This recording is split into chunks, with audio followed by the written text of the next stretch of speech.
ఏండి అందరూ బాగున్నారా? అందరూ బాగోవాలి, అందులో మనం ఉండాలి.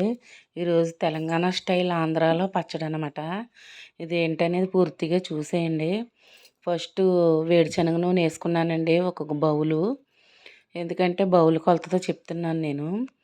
అందులో ఆవాలు జీలకర్ర వేసాను. అవి చిటపటలాడిన తర్వాత పావు కేజీ అల్లం వెల్లుల్లి కలిపి పావు కేజీ కొద్దిగా ఇంగువ కూడా వేసాను. ఇవన్నీ బాగా ఏగాలి. ఏగే వరకు ఆవాలు ఎప్పుడైనా సరే చిటపటమనాలండి. చిటపటమనకపోతే అది మనకి అవి ఏగకపోతేనంటే కడుపులో పేగులు అంటుకుంటాయంటే అండి, ఎవరో చెప్తే విన్నాను నేను. తర్వాత స్టవ్ కట్టేసాను. నూనె మరిగి మరిగి ఉంటుంది కదా, అందులో అల్లం వెల్లుల్లి కలిపి పావు కేజీ పావు కేజీ తీసుకున్నాను. 125 గ్రాములు 125 గ్రాములు. అది స్టవ్ కట్టేసిన తర్వాత ఆ నూనెలో వేసి చక్కగా వేపేసుకుంటున్నాను అనమాట. దోరగా వేపుకోవాలి. పచ్చివాసన అనేది ఉంటే మనకి పచ్చడి అనేది పాడైపోతుంది, నిలవ ఉండదు. కాయలు అనేవి మంచి పులుపు కాయలు తీసుకోవాలండి. అక్కడ అల్లం వెల్లుల్లి పేస్ట్ ఏగిపోయింది, అది పక్కన పెట్టేశాను చల్లారుతుందని.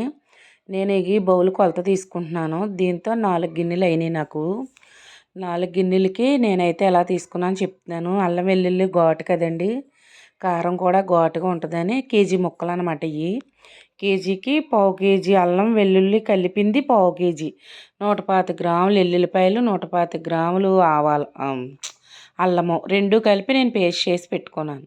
మళ్ళీ చెప్తున్నాను, 125 గ్రాముల అల్లం, 125 గ్రాములు వెల్లుల్లి రెండు పేస్ట్ చేసి వాటర్ అనేది పోయకుండా గట్టిగా చేసుకుని పక్కన పెట్టుకోవాలి. తర్వాత 4 గిన్నెలు ముక్కలు కొలుసుకుని ఈ శుభ్రంగా పొట్టు పొర అన్నీ తీసేసి తుడుచుకుని ఒక గిన్నె ఆయిల్ పోసుకొని ముక్కలనే నానబెట్టుకొని పక్కన పెట్టుకోవాలి. ఒక గిన్నె అదే మనం ఇప్పుడు ముక్కలు కొలిసిన గిన్నెతోనే ఒక గిన్నె ఆయిల్ పోసి నేను అల్లం వెల్లుల్లి పేస్ట్ వేపాను. ఒక గిన్నె ఏమో ఇందులో పోసాను. 2 గిన్నెలు ఆయిల్ పోసాను. ఇంకా పడితే ఇంకా పోస్తాను. ఇప్పుడు నేను ఏం వేసానంటే ఫస్ట్ పసుపు, కొంచెం ఒక హాఫ్ స్పూన్ మెంతిపిండి, పెద్ద స్పూను 2 స్పూన్లు ఆవపిండి వేసాను. ఇందులో ఎక్కువ ఆవపిండి వేయాల్సిన అవసరం లేదండి. తర్వాత ఒక హాఫ్ స్పూన్ జీలకర్ర పొడి వేసాను. మళ్ళీ చెప్తున్నాను, ఒక స్పూను, అర స్పూను జీలకర్ర పొడి, అర స్పూను మెంతి పొడి, ఒక స్పూన్ పసుపు, పెద్ద స్పూన్తో అంటే మినిమం ఒక 100 గ్రాములు ఉంటుంది మెంతిపిండి వేసాను. తర్వాత ఇప్పుడు నేను ముక్కలు తీసుకున్న బౌల్కి సకానికి పైగా 3/4 వంతు కారం వేసాను. 3/4 వంతు కారం బౌల్ నిండా వేయలేదు, 3/4 వంతు వేసాను, సరిపోతుంది కేజీ కాయలకి. ఆ బౌల్ నిండా వేస్తే ఎక్కువైపోతుంది అనమాట. తర్వాత ఉప్పు అనేది అర బౌలుకైనా తక్కువ వేయాలి. నేను స్పూన్లతో వేసాను, 2 స్పూన్లు. సరే చూసి మళ్ళీ వేద్దాం కదా అని నేను వేసింది సరిపోలేదు, మళ్ళీ ఇంకొక స్పూన్ వేసి కలిపాను. మొత్తం మీద అర బౌల్కి ఒక స్పూన్ తక్కువ పట్టింది. అర బౌల్కి 3/4 బౌలు కారం వేసాం కాబట్టి అర బౌల్ కన్నా తక్కువ కారం ఉప్పు వేసుకోవాలి.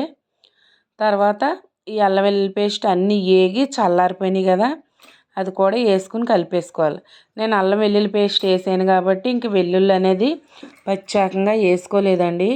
మీకు ఎవరికైనా కావాలని అనిపిస్తే వేసుకోండి, నాకైతే ఇంక అవసరం లేదు, ఈ ఫ్లేవరే సరిపోతుంది.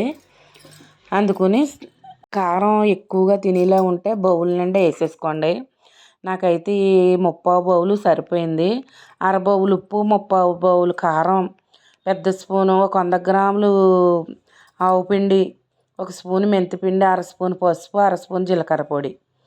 క్లారిటీగా ఉంది కదా. ఇప్పుడు ఇదంతా మనం బౌల్లో తీసుకుందాం. ఇది మళ్ళీ మనం కలిపిన రోజు ఇప్పటికి 2 బౌల్స్ ఆయిల్ వేసానండి, సరిపోలేదు. 4 బౌలు ముక్కలకి 2 బౌలు ఆయిల్ కూడా సరిపోలేదు. ఎందుకంటారు, ఇందులో అల్లం వెల్లుల్లి పేస్ట్ వేసాం కదా, పీర్చేసింది. ఇంకొక బౌల్ ఆయిల్ పడుతుంది. నేను 3వ రోజు కలిపిన రోజు నేను వేస్తాను అనమాట. అప్పుడు పర్ఫెక్ట్గా ఉంటుంది. మనం ఫ్రిడ్జ్లో పెట్టుకుంటే ఎన్ని రోజులైనా ఉంటుంది. లాస్ట్లో స్మెల్కి నేను ఆగలేక అందులో రైస్ వేసుకొని కొద్దిగా కలుపుకొని తినేస్తున్నాను అనమాట. అంత టేస్ట్ ఉందండి. తెలంగాణ వాళ్ళు ఎందుకు అల్లం పావు పచ్చడి అని అంటారో నాకు ఇప్పుడు అర్థమైంది. అదంత టేస్ట్ ఉందన్నమాట. మేమైతే ఆంధ్రాలో ఎప్పుడు పెట్టుకోమండి, కానీ ఇది వరకు ఒకసారి పెట్టాను, ఇది రెండోసారి. కానీ టేస్ట్ అనేది మామూలుగా లేదండి, సూపర్గా ఉంది. చేలు పనులు అవి చేసేవాళ్ళకైతే ఇంకా సూపర్గా ఉంటుంది. తప్పకుండా మన ఆంధ్ర వాళ్ళు కూడా పెట్టి చూడండి. ఇదిగో చూసారు కదా, నూనె అయితే అలా వచ్చింది. నేను మళ్ళీ ఇది వేరే బౌల్లోకి తీసుకుని ఫ్రిడ్జ్లో పెట్టుకుంటాను. అప్పుడు మళ్ళీ నేను పైన నూనె వేసుకుని పెట్టుకుంటాను అనమాట. మూడో రోజుకి ఇలా ఉంది పచ్చడి, సూపర్గా ఉంది. చూసారా, కలరు, టేస్టు అన్నీ కూడా చాలా బాగా వచ్చిందండి. ఇలా కొంచెం కొంచెం పెట్టి ట్రై చేయండి. మీకు నచ్చినట్టయితే లైక్ షేర్ చేయడం అస్సలు మర్చిపోవద్దు. మన ఛానల్లో మంచి మంచి వీడియోస్ వస్తాయి. పచ్చళ్ళు చాలా రకాలు వచ్చినాయి ఇప్పుడు వరకును. నెక్స్ట్ ఇంకొక పచ్చడి ఉంది, అది కూడా పెడతాను. మన ఆంధ్రాలో ఎవరు పెట్టుకోరో, కానీ నేను పెట్టడం వల్ల ఎవరైనా ట్రై చేస్తారనే ఉద్దేశంతో నేను కొంచెం 1 కేజీ ముక్కలతో కలిపాను. ట్రై చేయండి, సూపర్ ఉంటుంది. Boy friends. Video like share చేయడం మర్చిపోవద్దు.